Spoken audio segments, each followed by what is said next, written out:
ओम शांति। 29 जून 2025 आज का पुरुषार्थ। बाबा कहते हैं, नए वर्ष में अपने पुराने संस्कारों को योग अग्नि में भस्म कर ब्रह्मा बाप समान त्याग, तपस्या और सेवा में नंबर 1 बनो। आज बाप दादा चारों ओर के चाहे सम्मुख हैं, चाहे दूर बैठे दिल के समीप हैं, सभी को 3 मुबारकें दे रहे हैं। एक नवजीवन की मुबारक है, दूसरी नवयुग की मुबारक है और तीसरी आज के दिन वर्ष की मुबारक है। आप कलयुगी नहीं हो, संगमयुगी हो। और इस संगमयुगी विशेष महिमा क्यों है? क्योंकि भगवान और बच्चों का मिलन होता है। कभी स्वप्न में भी सोचा था कि ड्रामा में मुझ आत्मा का ऐसा भी भाग्य नूंधा हुआ है। आत्मा का परमात्मा से मिलने का भाग्य था और है। बाप भी हर एक बच्चे के भाग्य को देख हर्षित होते हैं। वाह भाग्यवान बच्चे, वाह अपने भाग्य को देख दिल में अपने प्रति वाह, मैं वाह वाह मेरा भाग्य, वाह वाह मेरा बाबा, वाह वाह मेरा ब्राह्मण परिवार, वाह। ये वाह वाह के गीत ऑटोमेटिक दिल में गाते रहते हो ना? सभी का यही पुरुषार्थ है ना? ब्राह्मण सो फरिश्ता और फरिश्ता सो देवता। क्योंकि बाप को सब प्रकार के संकल्प या जो भी कुछ प्रवृत्ति का कर्म का बोझ है वो दे दिया है ना? बोझ दिया है या थोड़ा सा रह गया है? क्योंकि थोड़ा भी बोझ फरिश्ता बनने नहीं देगा। और जब बाप बच्चों का बोझ लेने के लिए आए हैं तो बोझ देना मुश्किल है क्या? मुश्किल है या सहज है? जो समझते हैं बोझ दे दिया है वो हाथ उठाओ, और जिन्होंने नहीं दिया है वो किस लिए रखा है? बोझ से प्रीत है क्या? बोझ अच्छा लगता है? देखो बाप दादा हर बच्चे को क्या कहते हैं, ओ मेरे बेफिक्र बादशाह बच्चे। तो बोझ का फिक्र होता है ना? तो बोझ लेने के लिए बाप आए हैं, क्योंकि 63 जन्म से बाप देख रहे हैं बोझ उठाते उठाते सभी बच्चे बहुत भारी हो गए हैं। इसलिए जब बाप बच्चों को प्यार से कह रहे हैं बोझ दे दो। आप सबने भी अपना अपना वर्ष का चार्ट चेक किया होगा, तो बाप दादा ने देखा कि कई बच्चों को इस पुराने संसार की आकर्षण कम हुई है, पुराने संबंध की भी आकर्षण कम हुई है, लेकिन पुराने संस्कार उसका बोझ मेजॉरिटी में रहा हुआ है। आप बच्चों में किसी न किसी रूप में, चाहे मनसा अशुद्ध संकल्प नहीं, लेकिन व्यर्थ संकल्प का संस्कार अभी भी % में दिखाई देता है, वाचा में भी दिखाई देता है, संबंध संपर्क में भी कोई न कोई संस्कार अभी भी दिखाई देता है। आज बाप दादा सभी बच्चों को मुबारक के साथ साथ यही इशारा देते हैं कि ये रहा हुआ संस्कार समय पर धोखा देता भी है और अंत में भी धोखा देने के निमित्त बन जाएगा। इसलिए आज संस्कार का संस्कार करो। बच्चे बाप समान कहाँ तक असोचता बने हो? असोचता अर्थात कर्म और कर्म करने के बाद उससे प्राप्त रिजल्ट के संकल्पों से मुक्त, अर्थात बिल्कुल हल्का। बच्चे कोई भी कर्म करने से पहले उस कर्म को बाप को समर्पण कर दो। देखो जबकि आप बच्चों ने स्वयं को ही बाप को सौंप दिया है, तो आप द्वारा किया गया हर कार्य भी बाप का हो गया ना?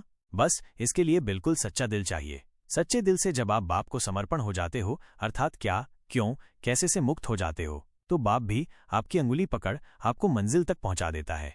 देखो लौकिक में भी जब कोई छोटा बच्चा कोई काम बाप की आज्ञा प्रमाण करता है, चाहे उसे करना ना भी आए, फिर भी लौकिक बाप उसे बार बार समझानी देकर करवाता है।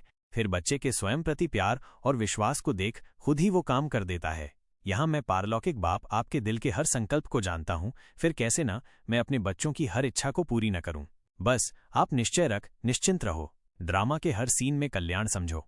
आप सच्चे दिल से अपने हर संकल्प को बाप को समर्पण करने का अभ्यास करते रहो, अर्थात बाप की श्रीमत प्रमाण चलने का पुरुषार्थ करते रहो।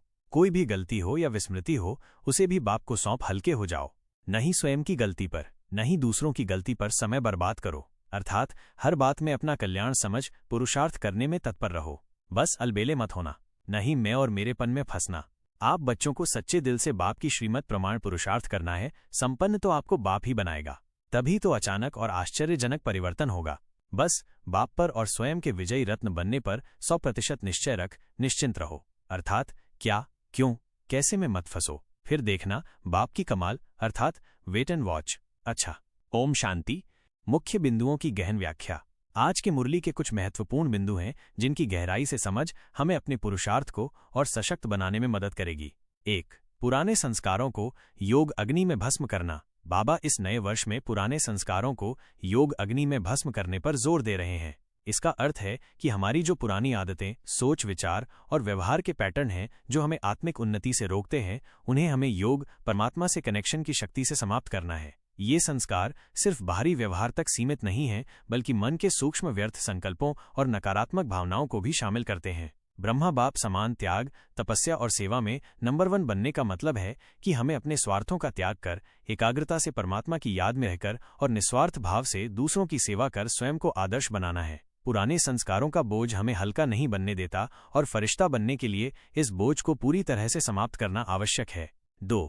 संगमयुग की महिमा और परमात्मा से मिलन। बाबा कहते हैं कि हम कलयुगी नहीं बल्कि संगमयुगी हैं। संगम युग वह विशेष समय है जहां आत्माओं का परमात्मा से मिलन होता है। यह मिलन सिर्फ एक बार की घटना नहीं है, बल्कि यह निरंतर चलने वाला अनुभव है जहां हम अपने भाग्य को पहचानते हैं। आत्मा का परमात्मा से मिलने का भाग्य हमारी सबसे बड़ी उपलब्धि है। इस भाग्य को अनुभव करने से हमें अपने प्रति वाह का अनुभव होता है। वाह, मैं वाह, वाह मेरा भाग्य, वाह वाह मेरा बाबा, वाह वाह मेरा ब्राह्मण परिवार, वाह।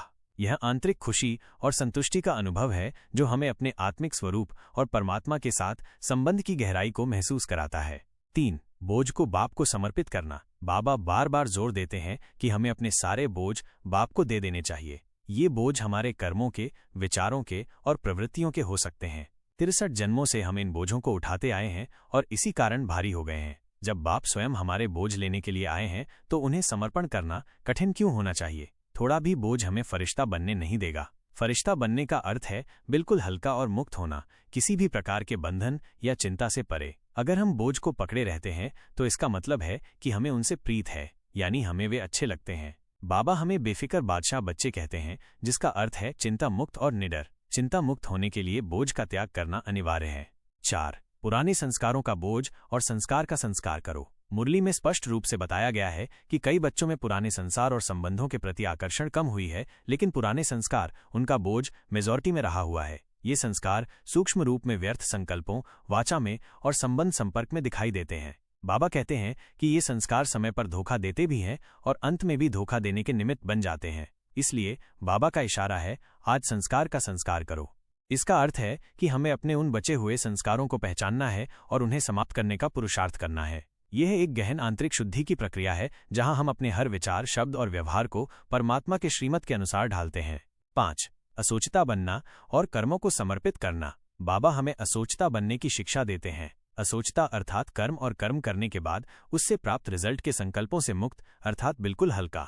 इसका मतलब ये नहीं कि हमें सोचना बंद कर देना है, बल्कि इसका अर्थ है कि हमें अपने हर कर्म को परमात्मा को समर्पित कर देना है। जब हम स्वयं को ही बाप को सौंप देते हैं तो हमारे द्वारा किया गया हर कार्य भी बाप का हो जाता है। इसके लिए बिल्कुल सच्चा दिल चाहिए। सच्चे दिल से समर्पण का अर्थ है क्या, क्यों, कैसे से मुक्त हो जाना। जब हम इन प्रश्नों में नहीं उलझते तो बाप हमारी अंगुली पकड़कर हमें मंजिल तक पहुंचाते हैं। ये पूरी तरह से परमात्मा पर विश्वास और निर्भरता का भाव है, जहां हम अपने हर कर्म और उसके परिणाम को उनके ऊपर छोड़ देते हैं, ये जानते हुए कि वे हमेशा हमारा कल्याण ही करेंगे। ड्रामा के हर सीन में कल्याण समझो, ये समझ हमें हर परिस्थिति में शांत और स्थिर रहने में मदद करती है, ये जानते हुए कि सब कुछ परमात्मा की योजना का हिस्सा है और अंततः हमारे भले के लिए ही है।